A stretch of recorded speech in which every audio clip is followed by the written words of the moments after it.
Another WWE PLE in the bag with Bash in Berlin coming to a close today. Welcome to the KayFabe Lad. This is my new wrestling-focused channel where I'll be doing show reviews, match reviews, discussing multiple topics within the world of pro wrestling, and maybe even a little bit of independent wrestling, and even touch on some topics of other types of wrestling like backyard wrestling and so on. Bash in Berlin was today, and I wanted to give my thoughts on it. Honestly, I thought it was a pretty solid show. Generally, these PLEs that kind of fall between like the big four tend to feel kind of like filler shows from time to time, and this one was kind of like that in a sense. These smaller PLEs tend to really serve just to push stories forward. I'd say 90% of the time, rather than ever really serve as good closing points for them. Now, opening up the show today was Cody Rhodes versus Kevin Owens for the WWE Championship. And the match was honestly solid. I mean, it was very technically sound, but I'd say for the first like half of the match, the first half of the match was technically sound, but not very engaging. You know, it's like it had the pieces there, but in terms of the storytelling, there wasn't really much of a story to tell, at least for the first half. The second half, things picked up a bit. You know, we got a bit more engaged in the match. The storytelling picked up, the pace picked up. We got to see some glimpses into the story they're trying to tell, other than just, oh, it's, you know, baby versus baby, you know, competitive, you know, nonsense. Because up to this point, the build has been sauceless. The build has been downright boring for this match. And at some point, we got to sit down and talk about the quality of Cody's championship reign. Because while I still think him winning the title at WrestleMania was the right call, something needs to happen to spice up this title reign.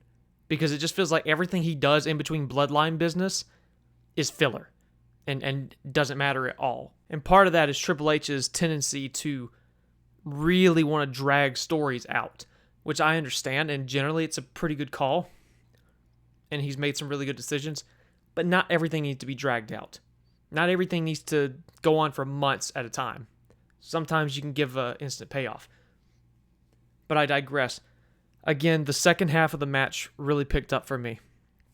Kevin Owens started to kind of fight with himself when it came to whether or not he should target the injured knee that he had brought up previously on SmackDown that Cody denied. Kevin Owens spent a lot of the match targeting the ribs of Cody, and then when Cody started favoring the knee, Kevin Owens kind of battled with, you know, should I go for the knee? Should I go for the knee? And, you know, I think this is probably going to be a prelude to Kevin Owens' prize fighter persona coming back and him getting that killer instinct back and, you know, win at any cost type of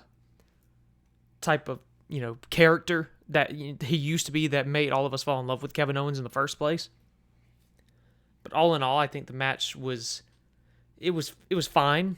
I just don't think it was great. I think it was one of the weaker matches of the evening, I'll be honest. You know, it's between that and the women's tag match, which was next. The women's tag match was better than I thought it was going to be, mind you. Jade Cargill's improvement continues to go up. She continues to get better every time she gets in the ring, which is good news for her. Because I feel like next year's Mania is probably when we're going to get Bianca versus Jade. Potentially. I don't know if they're going to drag this on that long. The tag team, I don't know if they're going to, you know, carry it on for that long. But I could easily see them going the route where, you know, Jade or Bianca turn on the other. Probably Jade turning on Bianca, leading into WrestleMania season. I could very easily see that, you know, becoming the case. The match itself was solid. Alba and Isla have had a pretty boring reign, but I mean, that's just kind of the curse of the women's tag titles, is most of their stories are not very interesting. And this match served to kind of put Bianca and Jade back on top. Alba Fire and Isla Dawn had a pretty strong showing today at Bash at Berlin, because I'm not into them as a team.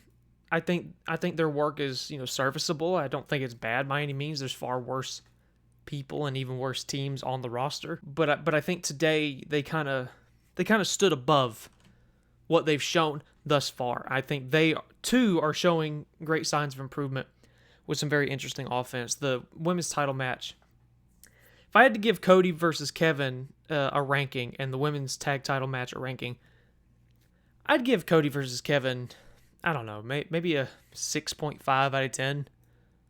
You know, it was fine. It just, the first half was kind of boring. It was very technically sound. It's just I was not invested in that match. The women's tag title match, probably about the same, which is, I think, pretty standard for a women's tag title match. A 6.5 out of 10. After the women's tag title match, we proceeded on to Drew McIntyre versus CM Punk for the second time, this time in a strap match. Oh, by the way, Bianca and Jade won, and Cody won, their respective matches. But anyways, we carried on to CM Punk versus Drew McIntyre again, which I think this one was arguably just as good as their previous match at SummerSlam. I'm not a big fan of strap matches. I just don't tend to like the gimmick very much. But I think they did a very, very good job with this match. There were multiple cases. There were multiple cases where it looked like it could have gone either way, but it ended kind of as I predicted, with CM Punk winning, which puts them at 1-1, which will ultimately lead to the trilogy match at Bad Blood, probably in Hell in a Cell, where it can kind of go either way. Because if you really dissect the CM Punk and Drew McIntyre rivalry, neither of them are totally right and neither of them are totally wrong. They've both done some messed up stuff to each other. And in many cases, both of them are justified for their hatred for one another. So, you got to keep that in mind. I think that's what makes this storyline so engaging, despite the fact that there's not a whole lot more they can do to each other. They spent so much time building this up. They've done everything they possibly can to one another. And that kind of leaves some people wondering, well, what do they do now? When is this going to end? Because it's like, what more can they do to each other? They've already kind of beaten the dog shit out of each other. What more can they do? I mean, CM Punk even got busted open in this match. I don't know if it was a blade job or accidental, but he was bleeding. There was a moment near the end of the match where Drew McIntyre was carrying Punk around, touching each corner, and Punk was over Drew's shoulders, would touch the corner right as Drew turned around. I thought that would have been a creative way to end it had Punk did that for 3 of them and then jumped down and got the last one right before Drew could. I thought that would have been a funny way to end it. It's not how it ended up ending. It ended up much more decisively with Punk giving Drew multiple go-to-sleeps and getting all 4 corners touched and thus winning the match. The strap slipped off of Punk's hand a lot, so I think that they need to tighten those straps a fair bit in the future if they're going to do any more of these. But Punk winning, I think that was probably the right call. Puts him at 1-1. So now we can get the trilogy match at Bad Blood. After that was the mixed tag match, Dom and Liv versus Damian and Rhea. This one didn't quite go as I expected. I thought Dom and Liv were going to win. I thought they were going to win with, some Judgment Day shenanigans. But it ended up not being the case. It ended up being a really good match. The Judgment Day did try to get involved. JD got folded, as he often does. But it doesn't say much for the Judgment Day that even with their shenanigans, they couldn't beat 2 people. Granted, those people are Rhea Ripley and Damian, and they've been booked very strong recently. So it makes sense and it doesn't. But I do think, they're kind of shooting Judgment Day in the foot by making it look like they can't handle 2 people when they so easily outnumber them. So, there is that concern. But Rhea Ripley, I think, is one of the best sellers in the company right now. Arguably in the business. Her selling is always immaculate. Damian has done nothing but improve since winning that world title. Even after losing it, he has maintained his momentum and has maintained, his ability to stay at that level. I think Damian Priest has solidified himself as a top star in this company. He and Rhea look like they belong on the same stage, on the same level in both of their respective divisions. And that's very good for both of them. Both of them are extremely dominant. And I think that's something that they definitely need to maintain. And they have since started doing this, Rhea needs to be made a bit more fallible. They booked her so strong when she was the champion, and they were involving her way too much in men's storylines. They made her look unbeatable by any woman on the roster. And they've started to correct that by, showing that she does make, she does have lapses in judgment, makes bad decisions sometimes. But they need to continue on that to make it so that when someone beats Rhea Ripley, it is believable. For whatever reason they do beat her. The Terror Twins won the match. And again, it's not what I expected, but it's probably the right call. It really depends on where the story goes after this. I'm hoping for Damian to escalate it with Finn Balor, because Finn's long overdue another major singles rivalry and singles story, which I'm a big Finn Balor fan, so there's that. After that, we got the main event, which was obviously Randy Orton versus Gunther for the World Heavyweight Championship. And this match was everything I thought it was going to be. Methodical in pacing, but not necessarily slow. Old-fashioned, old school, because both these guys are textbook old school wrestlers in different ways. Randy Orton is a very old school American-style wrestler. Gunther's a very old school European-style wrestler. But they both embody the old school mentality of the parts of the world they come from. So them embodying this old school mentality on both of their ends makes their styles mesh really well, because they're both very methodical. Everything they do has a reason. Every punch, every hold, every slam, every look, everything Gunther and Randy Orton do has a purpose behind it. They're very purposeful performers. Gunther won, as we all predicted. Easily the second most predictable match of the evening, right behind the Cody win, because that was easily the most predictable.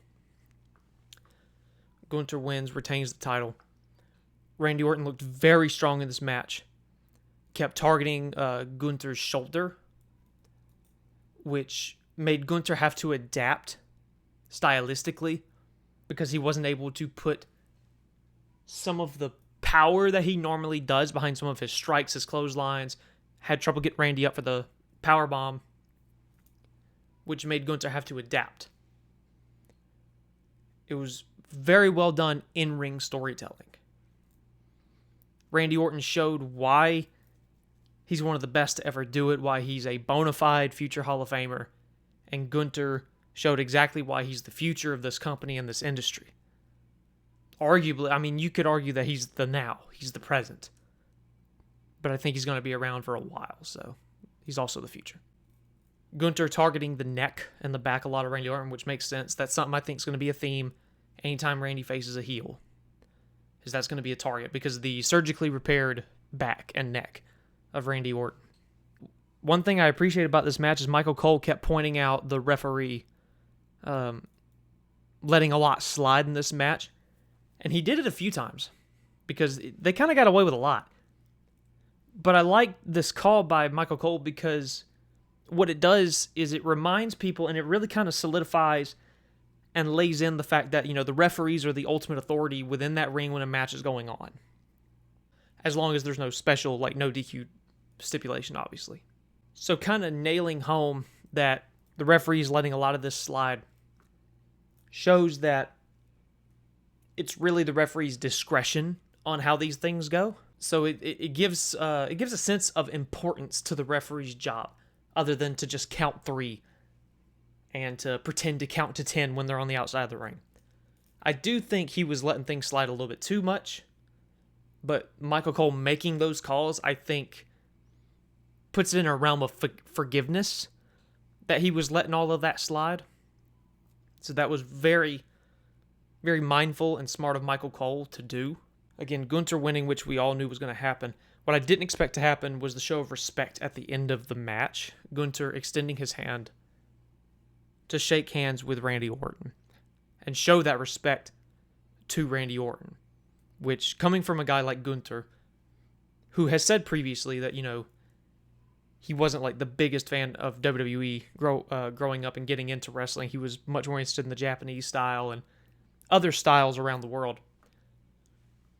But seeing that, he respects all facets of the business, all styles. He respects their place, even if they're not his preference or to his taste. He respects that the business is made up of many different styles. So it was very cool seeing Gunther extend that hand of respect to Randy Orton, deservedly, of course, because Randy Orton deserves that respect. And I'm sure it was a very big moment for Gunther to win in Berlin, in Germany. Where do we go next after all of this? Solo says he has next for Cody retaining the title and so on. I really, really, really hope we don't get another Cody and Solo main event. I really just don't want to see it. I really don't want to see it. So I hope they swerve us there. The women's tag titles, it is still in a place where I don't really care what happens with them. They're just kind of there. So I don't really care where they go with that. Though the men's tag titles, they need to start being defended on these PLEs, because I'm starting to wonder, where are they? It seems like they've forgotten that JD and Finn Balor are tag champs. Obviously, Drew and Punk go to Bad Blood for a third match. I think that much is obvious. How they're going to book it and build it, I have no idea. Terra Twins, I think Rhea is going to make another push at Liv for the women's title. I think they should spice things up and try to really make things different. And hopefully Damian and Finn are finally going to get their hands on each other at Bad Blood. Randy Orton's probably going to go back to SmackDown, and I don't know what we're going to see him do next. And I have no idea where they go with Gunther. They're going to have to name a new number one contender for Gunther's belt. I'll be interested to see how exactly that turns out. Raw lately has been the better show, whereas leading up to WrestleMania, SmackDown was the better show. So I'm really very invested in what's going on Raw. I'll be very interested to see what comes out of all this.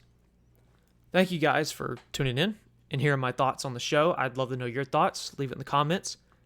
A little info. I didn't want to do a here's my new channel video again. So I have two other channels. A Kingdom Hearts channel that I've had for over 10 years, at Riley, A-T Riley, as well as a new Dragon Ball and anime focused channel, Dark the Lad, which I was doing wrestling content on as well until I decided to branch into its own channel, which is this one, the KayFabe Lad. I have a lot more planned for this channel than simple show reviews. So as I kind of get the gears turning and get things revved up and get content pumped out, you're going to see some of those other projects and some of those other types of content, wrestling content, get released. These channels are just a way for me to share my interests and sort of